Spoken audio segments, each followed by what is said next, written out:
kampuni ey'obuzimbi eya Rock Construction gye buvuddeko gavumenti gye yakasaasaanyizaako ssente ez'omuwi w'omusolo obulindo n'obulindo munnange tekiyambye bwetyo eyolekedde okutundibwa olw'amabanja amayitirivu agagiri mu bulago.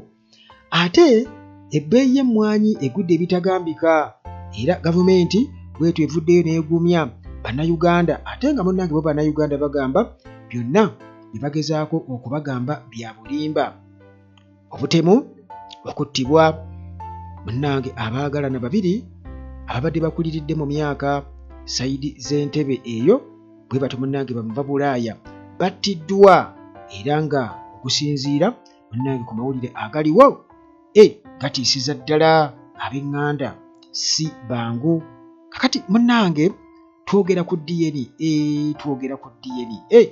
naye DNA eno erabika ekutte akati e Uganda era abasajja bangi muganda wange kakati bettanidde DNA ate nga munnange Seggirinya omugenzi Seggirinya eyali omubaka owa Kawempe North abakyala be yaleka bwe batyo munnange DNA tebakoze bulungi yadde n'akamu era mu kugiwakanya ate bwe batyo munnange bagobwa mu by'obugagga. Dr. Spear gye buvuddeko munnange eyakafiira mu loogi omwagalwa we bw'atyo munnange bamaze okubeera nga bamusalira omusango ogw'okubeera nga bamuvunaana. Nsonga ki gye bamuvunaana? Nsonga ki munnange mu mboozi yaffe eno essaawa eno wano ku Uganda at large nga bulijjo mu mikwesese munnange nagguse dda naye nga sinaba kugenda wala munnange waliwo omukyala anoonyezebwa era nga ono ye Nalumansi Jessica Nalumansi Kasozi.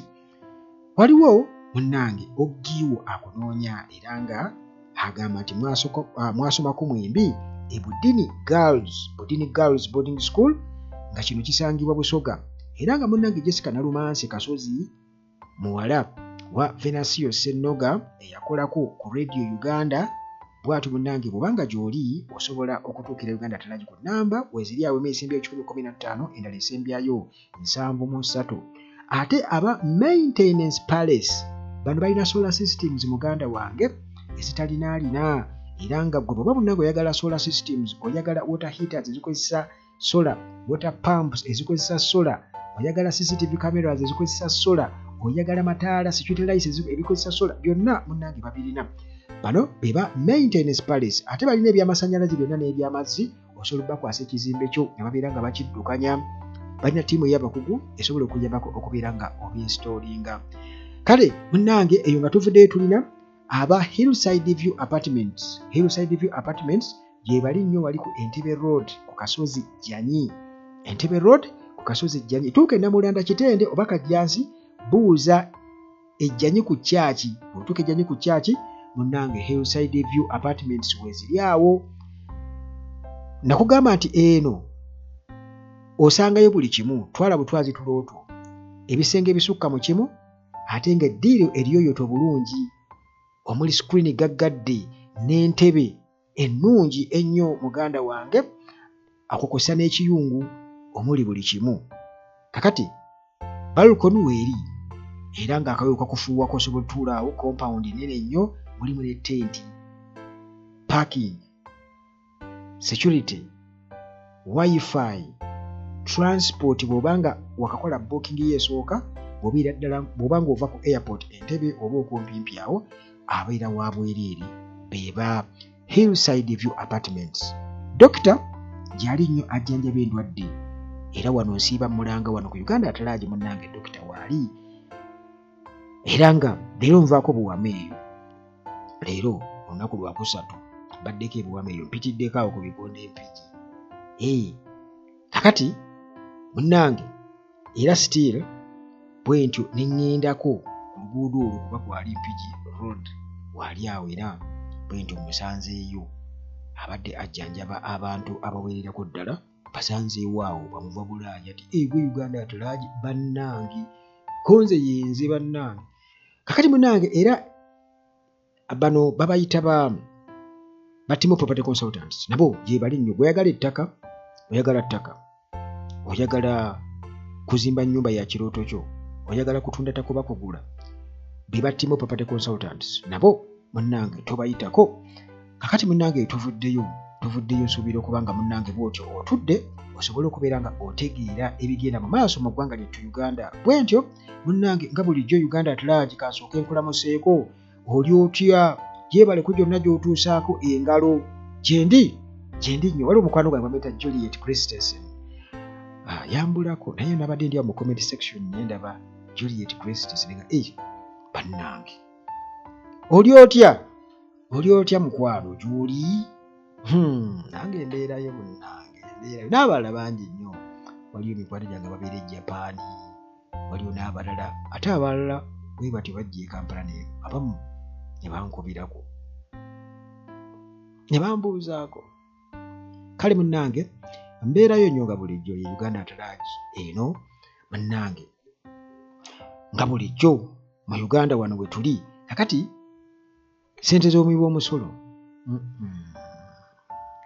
Bwe tulowooza ku ssente z'omuwi w'omusolo muganda wange, waliwo abantu abaazeefuga era nga kwe basinziira okubeera nga batufutubbalako. Nze tukkiriza abantu tufutubbalako. Lwaki mutufutubbalako? Ssente z'omuwi w'omusolo kwe basinziira okubeera nga batutuulira. Jero Museveni era kye yayogedde naye ekyo tujja kiraba mu mboozi zaffe eziddako kubanga muganda wange abasajja baduula. Kakati munnange bwe twogerera essaawa eno ssente z'omuwi w'omusolo zigenduka bulijjo ate nga bba abampembe beewaana bwewaanyi. Kakati munnange kampani eya Roko Construction eno essaawa yonna egenda kubeera liquidated, egenda kufeesinga kye bayita liquidation. Kitegeeza nti munnange bagenda kugitunda bagiggyemu ssente basasule amabanja. Naye kwegamba Roko Construction eno limited ebadde kampani y'amaanyi emyaka mingi nnyo. Eno nno kampani yaliwo era yayamba nnyo General Museveni mu lutalo olwamuleeta mu buyinza nti be bamukwaba bamuteekamu akasente. Era bwe twogerera essaawa eno tutumanyi bwannannyini bwayo buyimiriddewa. Era y'ensonga lwaki bagamba nti nno kampani eno y'ensonga ki gavumenti egizibirako liiso.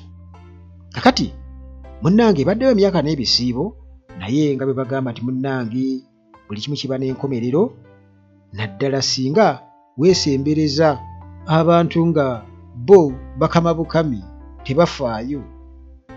Ifunye contracts zonna naye muganda wange eyolekedde okubeera liquidated. Kitegeeza nti ejja kuba etundibwa essente ziveemu zisasule amabanja. Kakati okusinziira ku mawulire gatulaga nti Kampala Cement Company Limited eno bwetyo yeewuumye omutwe mu proceedings zonna ez'okuba nti kampani eno ebeera liquidated oluvannyuma lw'emyaka 2 egiyise emabega. Gavumenti kijje munnange bwetyo epalapalanye era ne bateeka ssente mpitirivu obuwumbi 200 birambirira. Zino nno nga zaava ku ssente ez'omuwi w'omusolo okubeera nga munnange bataasa kampani eno okugijja mu financial ruin. Naye muganda wange kirabika oba n'ezo bwe baaziyisa ate ne basobola kubanga munnange Kampala buli kimu kisoboka. Kakati munnange eno Kampala Cement ebanjiza ddala ebikumi n'ebikumi bya ssente era nga munnange bino tebisasulwanga kampani eno eya Roko Construction. Kakati munnange bwetyo neekwasa omulimu law firm eya Nambaale Nerima and Company Advocates okubeera nga munnange bafayiringa liquidation eri Civil Division of the High Court. Kakati ensonga eno munnange bwetyo nebeera nga registered bulungi nnyo mu kkooti era ne bateekayo mu bulambulukufu nti bo beetaaga kasente kaabwe tebagenda kuddaawo. Kakati nga baagala ssente zaabwe zikomewo kubanga bagisapulenganga cement muyitirivu nnyo. Era muganda wange oluvannyuma lw'okubeera nti babadde mu nteesaganya emyezi egiyise emabega naye zonna negotiations ne zibeera nga zigudde ku ttaka. Kakati munnange eno kampani jjukira nti 2022 bagezaako kubeera nga bagibairinga out olw'okuba nti munnange abanene era ebiragiro nga biveeyo mu order from above. Kati palamenti bwetyo wakati mu kusika omuguwa n'aba opposition egikiri nti munnange General Museveni bw'atyo yakikola nti alina ababaka bangi nnyo yadde nga bebaka bwe basi kyayagala kyekiyita munnange ba opposition MPs bagezaako wamu ne civil society okubeera nga bakakasa era nga bakivumirira ekyokupapirira okubeera nti kampani eno bagifunira ssente ezo nga tebamaze kubeera nga babitunuulira mu bulambulukufu nga transparency tewali era ebibuuzo bingi nnyo ebyetoololera ku nsonga eyo. Munnange ssente ez'omuwi w'omusolo oluvannyuma zaayisibwa era ne ziweebwa kampani eno ey'obwannannyini nga ababaka ba opposition bagamba nti lwaki kampani ey'obwannannyini ate gavumenti evaayo eteekeyo omusimbi omuyitirivu. Kati munnange kino nga kirabwanga okukwasaganya obubi ssente z'omuwi w'omusolo financial mismanagement ku sayidi eya gavumenti ate nga still ne kampani eno nayo okukwasaganya obubi ssente mu yo byali bimaze okubeera nga byeyoleka kubanga mu kuginoonyerezaako abakosasi bwe batyo baazuula nti kampani eno nayo ebali n'emivuyo era tebabakkiriza na kugendayo babaggalira bweru. Kakati munnange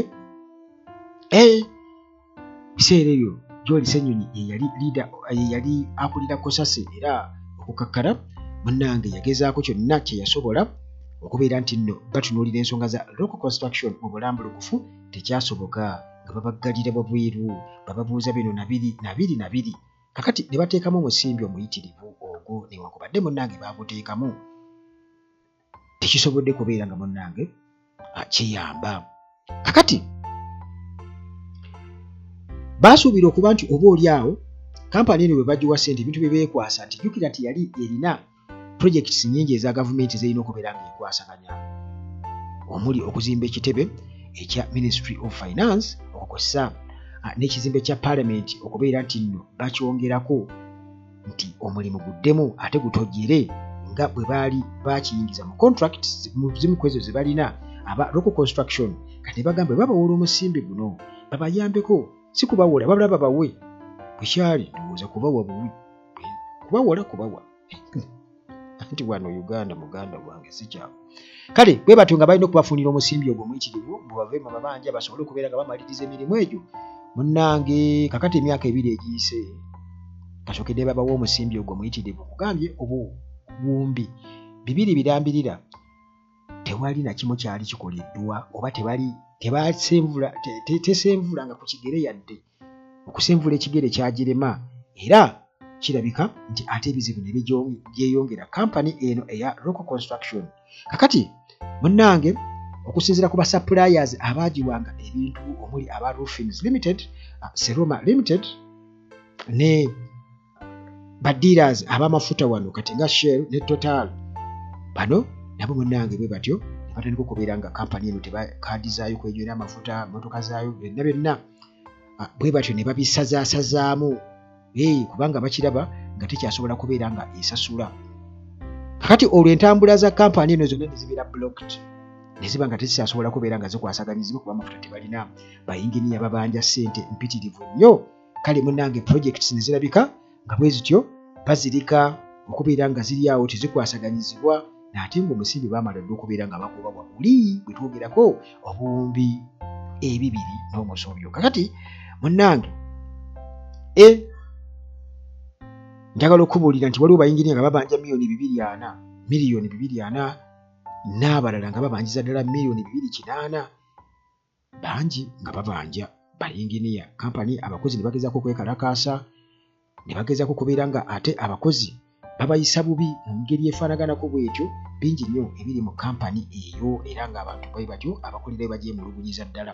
Naye wetwogerera essaawa eno oba oli awo kubanga kati nze kyemmanyi nti ssente ezo baazibawa obuwumbi 2 naye tekikwewuunyisa kuba nti ate Parliament eyinza okuddamu era neesayininga ne approvinga ssente endala okubeera nga bataasa mbu kampani eno kubanga bannyiniyo nabo tebategeerekeka. Bannyiniyo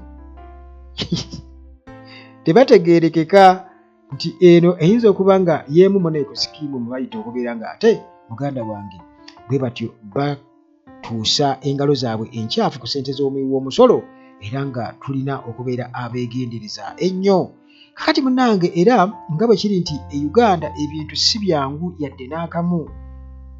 We twogerera gavumenti eri mu kutunnyonnyola ku bikwata ku mmwanyi naye nga bbeeyi y'emmwanyi bw'etyo munnange egwiridde ddala kuva kumpi ku $1,800 bagamba nti kumpi $800 kakati ne abamu 4,000 bbeeyi ey'emmwanyi kubeera ndi eze egwa bw'etyo. Kati gavumenti bw'etyo ekubye mulanga eri bannayuganda abalimi b'emmwanyi okubeera abakkakkamu, mubeere bakkakkamu nti balina kye bagezaako okubeera nga bakola, bagenda kunoonya obutale obulala mu mawanga amalala nga China n'ewalala, nti kubanga amawanga kati nga Brazil n'amalala agabadde gadominatinga akatale mu kiseera kiri baalina obuzibu nga tebali nnyo mu katale, naye kati essaawa eno nti baakomyewo mu katale, y'ensonga lwaki emmwanyi zaagudde ebbeeyi. Bwe batyo bagezaako okubeera nga batunnyonnyola. Era Dr. Hilary Emmanuel Musoke ono senior presidential advisor on agribusiness and value addition gye buvuddeko bw'atyo yatutegeeza embeera nti munnange kati bannayuganda kye balina okubeera nga bakola abalimi b'emmwanyi balina okubeera nga bafokasinga ku kubeera nti nno oba essira baliteeka ku kubeera nga balinyisa oba bakuuma omutindo gw'emmwanyi n'okubeera nga bajumbira nnyo okubeera nti nno munnange bakwasaganya emirimu ne cooperative groups for better support and bargaining power. Kakati munnange bw'atyo nga bagezaako okubeera nga batugamba, naye okusinziira ku mbeera eriwo abantu bagamba nti munnange obutale bubeera bwe bumu era bukyali bwe bumu, tewali nnyo nsonga eyinza kugambisa nti emmwanyi egudde kubanga ti gavumenti erina okuprotectinga abalimi, si nti emiwendo bwe gigwa nga abalimi bakaaba. Gavumenti erina okubeera nga ebakuumira awo ne balima kubeera nti bafiirwa kubanga gavumenti erina obusobozi obwo esobola munnange okustabilizinga okuteekawo kye bayita stabilization fund nga bwe kiri mu mawanga amalala nti abalimi oba ne baproducers b'ebintu ne balima oba ebyamaguzi balime kubeera nti bafiirwa. Ti gavumenti erina okuba nga ekoppa era ebyo byonna ebisobola. Kati bino bye boogera nti eyo eba advantage yaabwe kubeera nti munnange bakuba abalimi akasente mu ngeri y'okubeera nti nno bannange beefuula ababayamba oba abafaayo ennyo, naye ng'ebizibu bijja babiraba era okukakana bo mu makati awo nga akasente kagenze mu nsawo zaabwe nga babasaze mu lugezigezi, nti gavumenti tejja kubanga erimba kubanga kiba nti emmwanyi eri yatutumu nnyo ku katale eya Uganda. Kitegeeza nti era basobola okunoonya akatale gavumenti ssente ezirina esobola okugattawo awo. Kale munnange si byangu yadde n'akamu ensonga z'emmwanyi bwe zityo bwe zaatandika bwe batyo ne bateekawo ne bateeka coffee bill yayita ebizibu wano era nga waliwo abagiwagirira ddala. Kati ssaawa eno balina okubeera nga bannyonnyola kiki ekigendera ddala mu maaso. Kati munnange ate ku sayidi endala obutemu ennaku nnyingi nnyo ejjudde ab'eŋŋanda n'emikwano aba famire emu nti abafumbo babiri bwe batyo bannange battiddwa era nga bingi nnyo byongedde okubeera nga bitegeerekeka. Kakati munnange omwami era kati nga mugenzi gwe bayita David wamu n'omukyala Deborah Mutaaga, bano munnange bwe batyo babadde bawangalira Switzerland eyo, naye bwe batyo ne bajja e Uganda mu ngeri y'okubeera nti munnange batuuse emyaka eginnyuka emirimu batule balye kasente kaabwe ke beekoledde. Munnange bwe batyo baatemuddwa. Kakati bano mu kutemulwa kigambibwa okuba nti eyabatemudde ayinza okuba nga wa luganda lwabwe mu kika era nti munnange olw'obusungu n'ennugu bwe batyo najja n'abatuusaako obutemu n'agenda. Manyi waliwo n'ebintu ebimu by'okweraguzalaguza biyinza okuvaako abantu abamu okutta, kuba oli ayinza okugamba nti anti obugagga bw'ekika bwonna gundi ye yabutwala, kakati ffe ne twavuwala, so nga tebaagala kubeera nga bakola. Kati okusinziira bune ku nsonda, omuntu ate ategeerekese bw'atyo yasobodde okubeera nga alumba amaka gasangibwa e Nakiwogo Entebbe, era n'ayingira munda mu kompawundi. Kigambibwa okuba nti ono eyayingidde mu kompawundi mbu yakubye ekituli mu kikomera, era bw'atyo n'ayingira, era nti n'asanga David Mutaaga ng'atudde mu living room mu ddiiro. Kati munnange bwe batyo akavuvungano ne katandikira awo. Kakati omusajja ono yabadde mbu akutte ejjambiya n'akambe, bw'atyo n'afumita Mutaaga, era nga ebibuuzo bye yabadde amubuuza, lwaki famire ye bo bagagga nnyo ate nga bo mu kika abasigadde bonna baavula nkupe, lwaki? Kibuuzo kiri awo.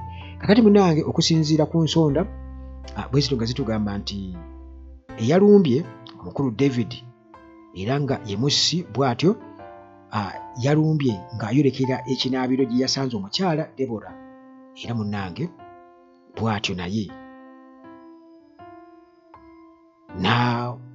n'amutta.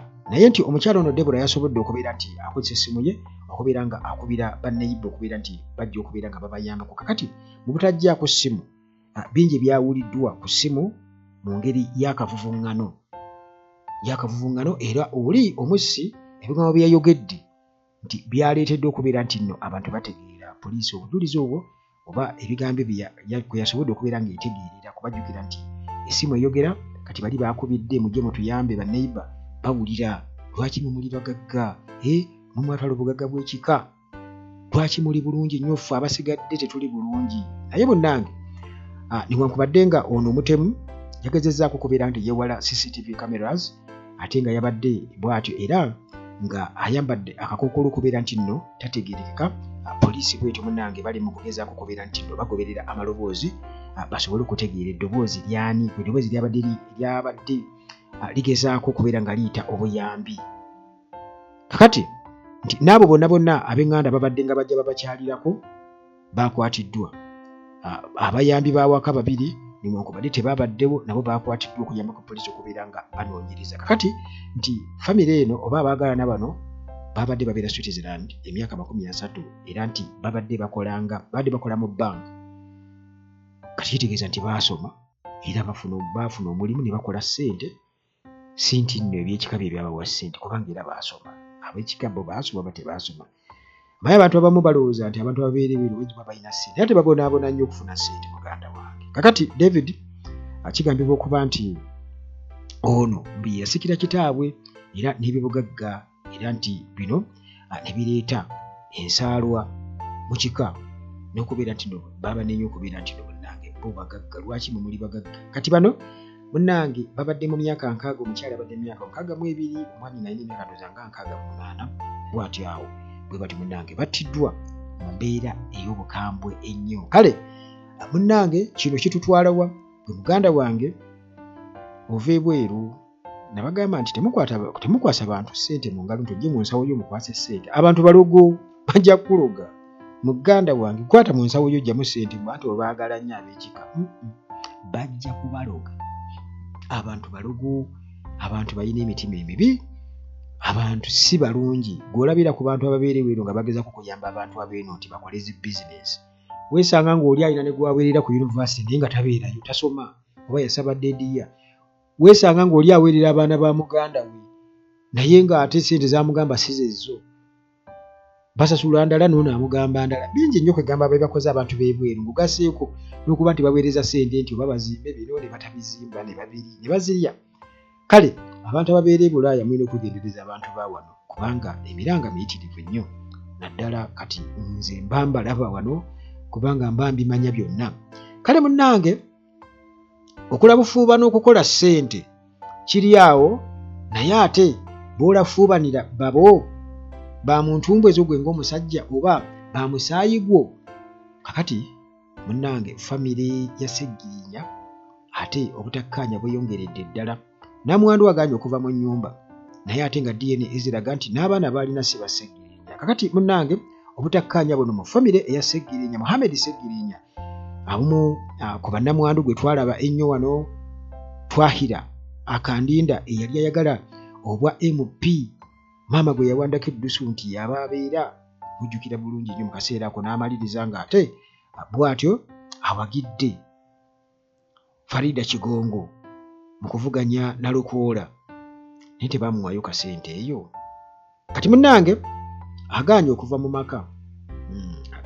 maka kubanga DNA zaalagira ddala nti munnange abaana bonna baalina tebalina kakwate ku Sseggirinya mu musaayi. Wabula waliwo omuntu eyaŋŋambye, simanyi oba kituufu, nti Naggirinya naye akatiba kamuwandudde. Sseggirinya nga yali ayagala nnyo Naggirinya. Mukama Katonda. Kakati munnange bo abooluganda bagamba nti abaana ba Twahira tekuli n'omu wa Sseggirinya.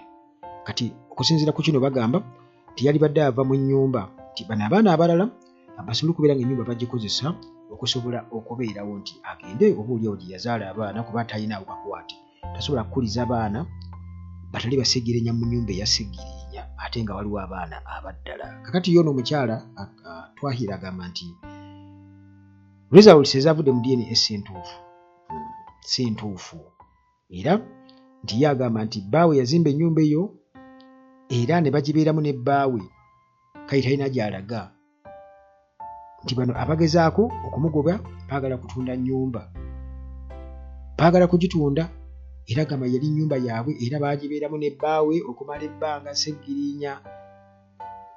Kakati bino byonna bireesewo obuzibu naddala ku by'obugaga bya Sseggirinya. Jjukira twagaa ti emmotoka Toyota Prado eno gye baasooka okukuba ebbeeyi, mmotoka UAU 068T eno bwe batyo baagitunda $11,000 era nga bagamba nti baagitunda ssente entono nnyo. Sseggirinya wiikisi bbiri nga kyajje afe era kigambibwa okuba nti maama wa Twahira yakiwumamu omutwe wamu ne namwandu omulala gwe beekubaana naye Naalongo Joyce Nalule bwe bati emmotoka ne bagitunda. Kakati ba family members beeraliikirivu nnyo ku by'obugagga Sseggirinya bye yaleka, nga bagamba nti munnange oyinza okwesanga nga n'ennyumba omukyala agitunze ate nga n'abaana baalina tekuli yadde n'omu owa Sseggirinya. Naye bwe twogera ku bintu bya DNA bino muganda wange, bino okusinziira ku mawulire agava eyo si malungi yadde n'akamu. Bano bagamba nti ku bantu 10 abakebeza abaana weesanga nti 3 bokka ku basajja abaana be bakakasibwa nti baabwe, era kino kireese obuzibu obw'amaanyi ennyo. Kireese obuzibu obw'amaanyi ennyo era waliwo kwegamba enjogera egamba nti fear women. Newankubadde abasajja nabo babeera eyo nga bamansamansa wayase, naye muganda wange okusinziira ku mbeera eriyo si birungi yadde n'akamu, era abantu bangi bamenyesa emitima bajja kebera abaana kubi nga tulinaako yadde n'omu. Kakati munnange okusinziira ku mawulire amalala agava ku poliisi eyo batugamba nti omukyala Mbabazi, mujjukirwa omuwala oyo Mbabazi ali mu early 20s, okusinziira ku butambi obwakwatibwa ku CCTV nga bulaga nti ddala kituufu yayina Dr. Spire Muloogi wali ku Entebbe Road e Kajjansi Lubowa, era omukyalo ono munnange nakkiriza naye bw'atyo era n'engeri gye yavaayo ng'amaze okukitegeera nti oli yali atandise okukanuka oluvannyuma lw'eddakiika 3 nga bali mu kafubo beeri bize. Muganda wange bw'atyo n'adduka omukyalo. Kati omukyalo ono munnange bamuguddeko omusango gwa negligence, bulagajjavu, kubanga abantu bagamba nti kale bwe yandirabye dokita nga akanuka yandibadde afaayo okulaba ng'afuna obuyambi obulyawo first aid, ekintu ekyalibadde kiyambako oboolyawo okubeera nti omuntu gwe yali naye bw'atyo ataasibwa, naye nti teyafaayo, yadduka buddusi kuba yagamba nti yagezaako omukubira essimu, yatuuka n'okudda okunona perfume, ekintu ekiraga nti already kati yasobola okunona perfume naye teyasobola kufaayo kufunira ono buyambi, yadduka buddusi. bo balooya be bagamba nti omukyalo ono yali pegamba ebintu byamusukako yali overwhelmed circumstances zamusukako mu kaseera ako akatonotono kino kiri mu ndowooza ne ziba nga zigatta tezigatta n'adduka yali confused bwetasaanye kubeera nti oba oliawo munnange asalirwa omusango naye nti already bagenda kumuvunaana musango gwa negligence bulagajjavu butafaayo kakati munnange ebyo nga bikyali awo tulinze okulaba kiki ddala bamusalira ki kuba twagala kumanya bamusalira kyenkana ki olw'obulagajjavu bwe boogerako era nga kituufu yali mulagajjavu oba yali asobola okutaasa oba sigenda kusukkawo nnyo wano ate osisinkane mu mawulire gaffe agaddako wano ku Uganda At Large nga bulijjo akuume